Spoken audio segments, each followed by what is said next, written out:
नमस्कार, मैं दामिनी शर्मा और बहुत बहुत स्वागत है आपका। जिस प्रकार से आपने देखा कि कितनी दरिंदगी के साथ हाथरस की 19 साल की लड़की को मार दिया गया, उसका रेप करके, उसका बलात्कार करके पुलिस ने उसका अंतिम संस्कार किया, उसकी मृत्यु हो गई। और आज पूरे देश भर में इसका विरोध प्रदर्शन हो रहा है। पूरे देश भर में एक गुस्सा छाया हुआ है कि क्यों महिला के साथ बार बार इस प्रकार की हरकतें की जाती हैं। कब हमारे देश की महिला सुरक्षित महसूस करेगी हमारे देश में? कब हमारे देश की महिला आज़ादी से इस देश में घूम सकेगी? आज हम जंतर मंतर पर मौजूद है और यहाँ भी आप देखेंगे कितनी भीड़ में कितनी लोगों की तादाद यहाँ पर मौजूद है और सभी विरोध प्रदर्शन कर रहे हैं उस हाथरस की लड़की के लिए, उसके न्याय के लिए। और साथ ही नारे लगा रहे हैं कि योगी आदित्यनाथ को इस्तीफा दे देना चाहिए, क्योंकि जिस प्रकार से यूपी को देखें हम, यूपी रेप में नंबर 1 स्टेट है पूरे भारत में। तो यूपी में इस प्रकार की हरकतें क्यों बार बार की जाती हैं? चाहे वो हाथरस हो, चाहे वो बुलंदशहर हो, चाहे वो बलरामपुर हो। दिन प्रतिदिन हम यूपी से कोई ना कोई खबर ऐसी पढ़ते हैं जहां पर लड़की के साथ बलात्कार हुआ, एक 3 महीने की बच्ची के साथ, एक 90 साल की बुजुर्ग महिला के साथ बलात्कार किया जाता है। आज हम जंतर मंतर पर मौजूद हैं। यहाँ पर हम लोगों को देख रहे हैं किस प्रकार से वो अपना विरोध प्रदर्शन जता रहे हैं, किस प्रकार से अपना गुस्सा जता रहे हैं कि एक देश भर में गुस्सा है इस समय कि हम इस चीज़ों को नहीं सहेंगे। हमें आज़ादी चाहिए, हमें इस सिस्टम को बदलना है, हमें इस कानून को बदलना है। हमें ऐसा कानून चाहिए कि लड़कियों को आज़ादी मिल सके। ये दिखाता है कि भाजपा राज में, योगी आदित्यनाथ के राज में जो दबंग लोग हैं, जो सामंती हैं, जो गुंडे हैं, वो दलितों के साथ क्या करना चाहते हैं। ये हाथरस का जो घटना है, हाथरस की बहन के साथ जो हुआ है, वो उस बात को दिखाती है। बलात्कार होने के बाद हम लोगों को पता है रेप एक स्ट्रक्चरल वायलेंस है, व्यवस्था का समस्या है। वित्तीय सत्ता है तो बलात्कार होती है। हर दिन एक महिला पैदा होने के बाद उसको जिस नजरिए से ये समाज देखता है, एक दलित महिला पैदा होने के बाद जो ब्राह्मणी के पैट्रियार्की है, उसके अंदर जो नफरत है वो दिखा इस बलात्कार में। लेकिन एक चीज कहना जरूरी है, बलात्कार इस समाज में होता है, ये स्ट्रक्चरल प्रॉब्लम है, व्यवस्था का समस्या है। लेकिन जो सरकार जनता के वोट से चुन के, संविधान का सौगंध खा के सरकार चला रही है, मुख्यमंत्री के पद में बैठी हुई है, वो सरकार जब बलात्कार होगा किसके पक्ष में जाएगा? उसका न्याय तंत्र, वो जो खाकी वर्दी पहन के उत्तर प्रदेश के पुलिस, उत्तर प्रदेश भर में योगी आदित्यनाथ कहते हैं कि हमारे यहाँ लॉ एंड ऑर्डर बहुत बढ़िया है, यहाँ पे सब कुछ व्यवस्थित चल रहा है। क्या व्यवस्थित चल रहा है योगी जी?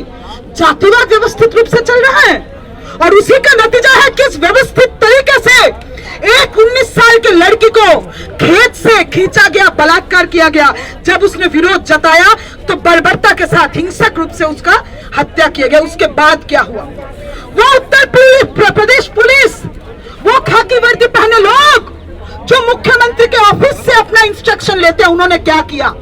उन्होंने पूरे दुनिया के सामने बलात्कारियों को बचाने का कोशिश किया, क्योंकि बलात्कारी जिस जाति से है उस जाति का संरक्षण करना, उस जाति के वर्चस्व का संरक्षण करना, दलितों को मनुस्मृति के मुताबिक कदमों के नीचे रखना, ये मतलब है योगी राज का। और इसलिए हमने देखा कि बलात्कार के बाद उनके परिवार को बिना बोले हाथरस के विक्टिम का, उनके पीड़िता का शरीर को आधी रात को जला दिया गया। जिंदगी रहते एक दलित का सम्मान नहीं है योगी राज में, इस समाज में, इस जातिवादी समाज में। लेकिन जब उसका मौत हो जाता है, उस मौत के बाद भी उसके परिवार को, उसका शरीर, उसको सम्मान देने का, उसके माँ ने बोला, पीड़िता के माँ ने बोला कि मैं अपने बेटी के शरीर पे हल्दी लगाना चाहती हूँ उसके क्रीमेशन से पहले। लेकिन माँ के इजाजत के बिना, परिवार के इजाजत के बिना योगी आदित्यनाथ की सरकार ने जंगल में घुस के आधी रात को उस लड़की का शरीर को जला दिया। ये हक योगी जी आपको किसी कोई नहीं देता। महिलाओं के शरीर पे, दलित महिलाओं के शरीर पे आपके राज का कोई हक नहीं है। वो जो ठाकुर गुंडे थे जिन्होंने इस वाल्मीकि के बेटी का बलात्कार किया, उन ठाकुर गुंडों को वाल्मीकि के इस लड़की के शरीर के ऊपर कोई हक नहीं है, और उसके मरने के बाद आपने उसके शरीर को जलाया। किस हक से जलाया आपने? आप हमारे संविधान का सौगंध खा के वहां पे बैठे हैं। आप ये नहीं कर सकते, आपको उतरना होगा, आपको उस गद्दी से उतरना होगा, क्योंकि पहली बार नहीं है, ये पहली बार नहीं हुआ है। 2017 में उत्तर प्रदेश में भाजपा की सरकार चुन के आती है, योगी आदित्यनाथ को मुख्यमंत्री बनाया जाता है, सेलिब्रेशन मचता है, उसका जश्न मनाया जाता है उत्तर प्रदेश में। कैसे? मई के महीने में 2017 शब्बीरपुर का गांव जलता है। That was the first manifestation that Yogi Adityanath has become the chief minister of Uttar Pradesh. The feudal Gonds celebrated by burning down a village in Shabbirpur because they thought कि अभी हमारा सरकार आ गया है, अभी मनुवाद आ गया है, संविधान का जगह नहीं है, खुलेआम जाके दलितों के गांव को जला सकते हैं। एक के बाद एक सोनभद्र में आदिवासियों के गांव में घुस के चक लौट गुंडे मैसेकर हुआ, सबके सामने हुआ, योगी आदित्यनाथ के राज में हुआ। उन्नाव में जब पीड़िता ने कहा कि कुलदीप सिंह सेंगर ने मेरे साथ बलात्कार किया है, उसके बाद क्या हुआ हमने देखा। उस पीड़िता को, उस कंप्लेनेंट को, उस रेप सर्वाइवर को जिस टॉर्चर का सामना करना पड़ा, उनके पिता का कस्टोडियल मौत हुआ। ये है योगी आदित्यनाथ का सरकार। योगी आदित्यनाथ की सरकार का मतलब है कि अगर वो सत्ता में है तब दलितों का गांव जलाया जाएगा, बलात्कार होगा। अगर लड़कियां बोलेंगी मेरे साथ हैरेसमेंट हुआ है, मेरे साथ मोलेस्टेशन हुआ है, मेरे साथ बलात्कार हुआ है, तब उसी को ट्रक के नीचे कुचलने का कोशिश होगा। तब उत्तर प्रदेश का पुलिस वो वर्दी पहन के जाके पीड़िता के परिवार को ही टॉर्चर करेगा, उसके पिता का हत्या कर देगा। क्या ये सरकार इस देश के किसी राज्य में बने रह सकती है? क्या हम ये इजाजत देंगे कि हमारे संविधान का सौगंध खाके, जिस संविधान ने इस बात को स्पष्ट रूप से कहा है कि इस देश के अंदर अधिकार जब दिया जाएगा, किसी का जाति नहीं देखा जाएगा, धर्म नहीं देखा जाएगा, किसी का लिंग नहीं देखा जाएगा। कॉन्स्पिरेसी का थ्योरी लाया जा रहा है, एफआईआर फाइल हुआ है, कहा जा रहा है ये तो पूरा प्रोटेस्ट है, ये कॉन्स्पिरेसी है। समझ लीजिए कितने घिनौने लोग हैं ये लोग। एक लड़की के साथ बलात्कार होता है, उसका हत्या होता है। अगर इंसान है, इस सरजमीन में रहने वाले लोग, अगर वो इंसान है, उनके पास इंसान का दिल है, तब कोई भी इंसान इसका विरोध करेगा। और अगर विरोध इस देश में बंद हो गया, इसका मतलब ये देश मर गया और हम इस देश को मरने नहीं देंगे। इस देश को जिंदा रखने के लिए, यहाँ के संविधान को जिंदा रखने के लिए, यहाँ पे महिलाओं के हक को जिंदा रखने के लिए, दलितों के हक को जिंदा रखने के लिए हम विरोध कर रहे हैं। और चाहे जितना एफआईआर आप कीजिए, बहुत एफआईआर आपने किया है, हमारे बहुत साथी जेल के अंदर है, हमको पता है। हम जब सीए कानून का विरोध कर रहे थे, तब हम इस देश के लिए, इस देश को बचाने के लिए उसका विरोध कर रहे थे। जान के रखे आने वाले दिनों में करेंगे। अब जेल में लेके जाएंगे, जेल के अंदर विरोध करेंगे। हाथरस का घटना हुआ, अगर हम विरोध कर रहे हैं तो इस देश के दिल को, इस देश के ये जिंदा है, ये सबूत देने के लिए कर रहे हैं। और ये जान के रखिए, जब तक आप सत्ता से नहीं उतरेंगे, बहुत आप समझ रहे हैं, बहुत आसान है। आप समझ रहे हैं क्या आपके जाति के लोगों का आप गोलबंदी कर लेंगे, आप समझा देंगे कि ये जो दलित है, ये लोग ज्यादा बोल रहे हैं, अरे दलित के बेटी का ही तो बलात्कार हुआ है, उनका क्या इज्जत होता है? ये मानना है दबंग लोगों का, ये मानना है मनुवादी लोगों का। उनका मानना है कि दलित लड़की है तो उसके शरीर के साथ कोई भी कुछ भी कर सकता है, खास करके अगर ऊंचे जाति के लोग हैं तो उनके साथ कुछ भी किया जा सकता है। ये नहीं चलेगा, ये नहीं होगा।